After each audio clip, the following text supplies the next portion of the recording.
Nah, kita masuk ke materi nomor 3. Strategi untuk memastikan pemahaman dan keterlibatan audiens. Nah, strategi untuk memastikan pemahaman dan keterlibatan audiens ada beberapa cara ya. Yang pertama ada gunakan bahasa yang sederhana dan jelas gitu.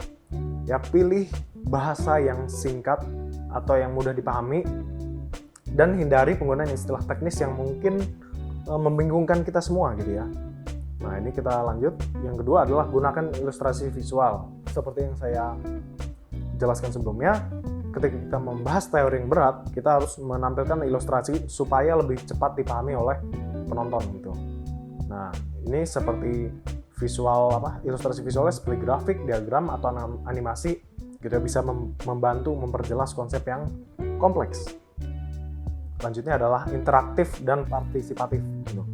Nah, ini konsep dua arah lagi ya. Jadi ketika kita menyampaikan informasi, kadang-kadang kita perlu mengajak audiens untuk berpartisipasi gitu, melalui kita bertanya kepada audiens atau kita berikan tugas yang interaktif gitu dalam skrip. Nah, ini kita dapat meningkatkan keterlibatan dan pemahaman si audiensnya itu. Nah, selanjutnya adalah gunakan narasi yang menarik nih. Implementasikan teknik storyboarding untuk menjadikan materi lebih menarik. Cerita dapat membantu audiens terhubung emosional dengan materi pembelajaran gitu. Nomor 5, adaptasi terhadap gaya belajar. Pertimbangkan variasi gaya belajar audiens, ya, seperti visual, auditorial, kinestetik dalam penyajian informasinya. Nah, selanjutnya ada uji pemahaman. Sertakan pertanyaan-pertanyaan pemahaman di sepanjang skrip dan berikan umpan balik atau jawaban untuk memastikan pemahaman yang tepat. Nah, selanjutnya adalah kaitkan dengan pengalaman yang nyata, gitu, atau pengalaman yang pernah kita alami, gitu. Relasikan materi dengan pengalaman nyata atau contoh-contoh konkret. Ini membantu audiens mengaitkan informasi dengan konteks yang dikenal. Ya, misalnya tadi ada ruang sampah gitu ya.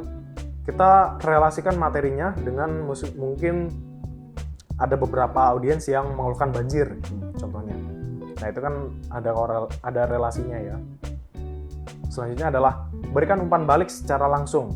Nah, ini jika memungkinkan kita perlu bertanya langsung nih ke audiens lewat forum, komentar atau kuis tentang gimana nih informasi yang disampaikan udah jelas apa belum. Nah, ini bisa digunakan untuk peningkatan konten berikutnya gitu, atau peningkatan penyampaian informasi berikutnya. Nah, selanjutnya ada pertimbangkan culture dan diversitas gitu. Nah, sesuaikan skrip dengan mempertimbangkan latar belakang kultural dan keberagaman audiens nih. Misalnya kita kalau untuk agama ya, konteks agama, mungkin kita perlu menyesuaikan isi skrip dengan misalnya ke agama Islam, ke agama yang Kristen, ke agama Buddha gitu ya.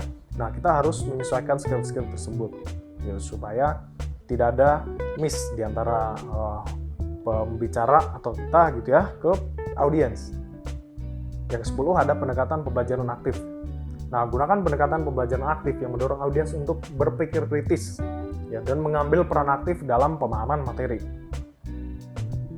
Nah, oke, di sini ada kuis yang bisa kalian kerjakan nanti di platform kampusgratis.id ya. Nah, jika kalian ingin konversi SKS atau mendapatkan sertifikat, silakan daftar di kampusgratis.id. Nah, nanti kuis-kuis ini kalian kerjakan dan bisa mendapatkan benefit-benefit yang ada di website tersebut gitu ya. Oke, ini masih kuis. Oke, terima kasih. Jika ada yang ingin ditanyakan, silakan tanyakan pada sesi live mentoring berikutnya. Dari saya mungkin cukup pada pertemuan 7 ini. Terima kasih. Wassalamualaikum warahmatullahi wabarakatuh.